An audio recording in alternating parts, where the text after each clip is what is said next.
Yo guys, what's up? Welcome back to Brick Fantasy. In today's video, I'm going to be building my favorite LEGO Superman set, which is this one right here from the Henry Cavill Man of Steel movie.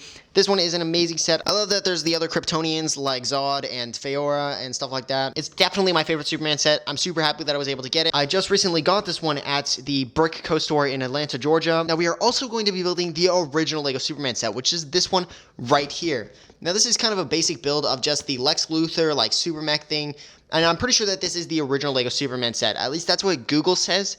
Now, there might have been like some Comic-Con exclusive thing or something like that before, but I'm not sure. And this is, as I just said, what Google says is the original LEGO Superman set. So we're going to be building both of those today and looking at the differences kind of between the Superman and just like the way the building was. Now, obviously, neither of these sets are like brand new. Like this one right here is pretty old. I think it's like, what is it, like 10 years old, 16 years old, something like that. I don't remember when the Henry Cavill Superman movie came out, when Man of Steel came out. But either way, definitely both really cool sets, and I'm super excited to get started building on them. I'm going to start with the Man of Steel one right here, and then I'm going to move to the original LEGO set. Now, before I actually start full on building, I want to talk a little bit about the set from the outside. Now, this set consists of 418 pieces. It's actually not a lot for a set of this size or whatever, but I'm actually surprised about that thing. But one thing I also noticed from the box, like, they have exclusive guns for the Kryptonians. They have exclusive guns in here. I'm so excited to get these things out. They look sick. I'm just going to dump this box out and start building.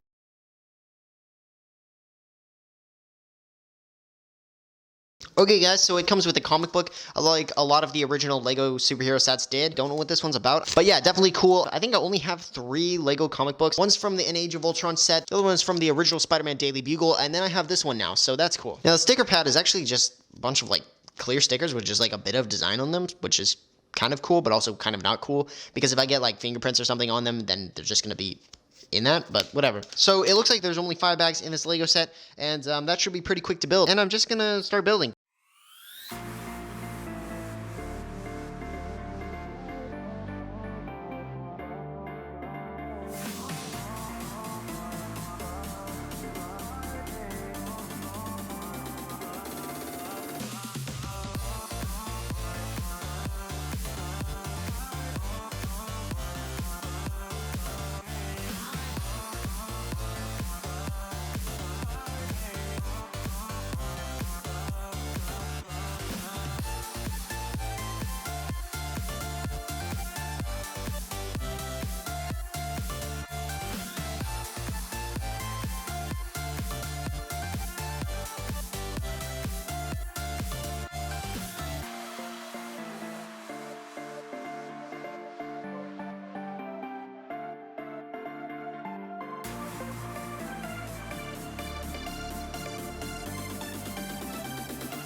Okay guys, so we're done with that build. Here it is. Obviously, it looks pretty cool. I'm actually super happy with this spaceship. It kind of, I mean, it looks wonky, but like, still, that's kind of cool, right? I mean, it looks sick. Now, this is actually my favorite set, not for the vehicles, but actually for the minifigures. Now, I think most people buy Lego sets probably for minifigures, and that's probably most people's favorite things about Lego sets. But the set actually has some really good minifigures. Like, I mean, obviously the Henry Cavill Superman or the Man of Steel Superman. Then, like, it has, like, this Zod thing, like, with this whole suit. It's super cool. The Feora, who looks similar to Zod. I mean, almost identical in the helmet, but the actual body part is different. Then this random other Kryptonian, the general guy, the commander. I'm not exactly positive what rank he was in the movie, but the head actually looks a lot like the guy from the movie, I think. I mean, let me look at this. Yeah, I think it looks quite a bit like him. If you guys can see that, you probably can't. I'll try to show a picture of it. It definitely looks a little bit similar to that guy. At least I think it does anyway. Yeah, the buggy is kind of like, I mean, it's not the best buggy. Obviously, there's a lot of really good fan-made, like, Humvees and stuff. But, like, this is actually a pretty decent one, especially since it's, like, Lego. And they have, like, a pretty much real Humvee right here. And, yeah, really quickly, I want to talk about these, the guns that came with the Kryptonians like Zod and Feora. I'm not exactly positive if I was supposed to put those in their hands, but, I did anyway. So, yeah, that's it for this set. I'm pretty much just going to put this on the shelf. You might be able to kind of see it. It's going to be up there by the Batmobiles and stuff up there. Then we're just going to start building the next set. So, yeah. Okay, so here's the other set. I'm not exactly sure what I could say about it. It looks kind of cool. Like, the mech's kind of clunky, I think, looking. And it doesn't have knees, but it should still be cool-ish. I mean, it's not obviously going to be the best set, but it's still going to be pretty cool. I'm excited to get this Superman, because he looks like Christopher Reeve's Superman. I think that's what this is kind of based off of. Not exactly, but kind of. Obviously, comic books as well. Then you obviously have Wonder Woman, and then Lex Luthor. Lex Luthor is pretty basic, honestly. But, yeah, same for Wonder Woman. Wonder Woman's very comic book-like. But, yeah, anyway, let's just start building. Okay, yeah, so everything's out of the bag, and we actually have a comic book right here. I did not expect this to be in here. That's crazy that they had comics books for Lego back when this came out, the first Superman set. Super interesting. That's super cool. I mean, it has, like, the original Batman and everything, like the original Catwoman, Joker. Like, this is crazy. Anyway, yeah. Let's move on from the extremely cool comic book. Okay, so we have the manual, which is actually extremely large for just these two bags. What are they putting in here? Anyway, but what are they putting in here? Whatever. So we obviously only have like two bags. Well, not counting this thing. This thing is kind of just like the small part bags that usually come inside of these. Is this how the layout of some older sets used to be? Okay, yeah, so I just realized before I was starting building that these bags do not have numbers on them. They're just blank, which is actually super weird looking, but it could be because this is supposed to be like all one bag, but maybe this is just old enough that they didn't actually have numbers bags back here. I have no idea, but yeah, that means I'm gonna have to, I guess, dump both of them out and then have them like in piles somewhere.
Okay, guys, so we're done with the second set. As you can see, it's actually not as bad as I thought it was going to be. This was kind of an interesting build as well. There was like so many different things that were just like they would have done it differently now, and just like it kind of just had old techniques to put it simply. But yeah, another thing that I noticed is there's a lot of pieces in this set that are in the other set that are just kind of like rare and kind of random to ever see. Like I don't see them a lot in like general sets, and even like the newer like DC ones or the Marvel ones or like anything like that, I just really don't see these pieces. Like for instance, this gun piece right here, I don't think you guys can crazy see it, but there's like a gun piece right here. It's on the ship. And this piece right here, this glass piece, I'm not sure what the last set was that had this. It was probably like some Star Wars something, but either way, this piece was on, not this exact piece because this one's clear, but they had great pieces of this on the other set. And there's a few other pieces that are just kind of random, but like rarer to see in like sets in general, but then they're in both of these sets. So that's kind of cool and interesting. I really love the minifigures in this. Obviously some original ones and some really cool ones. Now I did notice that they put like Wonder Woman's pieces in like a bag, and then they put my Superman in there. But I guess whatever, because Wonder Woman was probably a rarer minifigure, or more like since she had like all the gold and stuff on her, they didn't really want her to get messed up and junk. But yeah. And yeah, I think this was possibly the first minifigures with side leg printing. Now this is obviously not the best set, but the minifigures are extremely cool, and this is obviously, as I said, the original Superman set. So it's kind of crazy to see this and to have this. Okay, here they both are. Now, obviously you can tell by the title and just everything. The Man of Steel one is my favorite, and then this one's just the OG, but clearly they're both really cool sets. I really do like both of these, and obviously I wouldn't have bought them if I didn't, but these are just really cool sets. There you guys go, my favorite LEGO Superman set and the first LEGO Superman set. If you guys enjoyed this video, make sure to hit that like button and subscribe. I would really appreciate it, and it helps me out a lot and keeps me motivated to continue posting these videos. My next video, I'm probably going to be building the new Sanctum Sanctorum, so that should be cool. I'm not exactly positive that's going to be the video because there is a discounted LEGO set right now that I want to show off, and I kind of want to put that in a video before I do the Sanctum Sanctorum. That way it's not discounted when I do the video, but I guess we'll see what ends up happening. But yeah, if you guys are looking forward to either of those videos, make sure to subscribe so that you don't miss them. But yeah, I will see you guys in the next video. Take me back to a place where I felt at home. Take me back to a day when we weren't alone. Take me back to an age when the world felt small. Way back before we blew it all. Take me back to a place where I felt at home. Take me back to a day when we weren't alone. Take me back to an age when the world felt small. Way back before we blew it all. Too many things going on.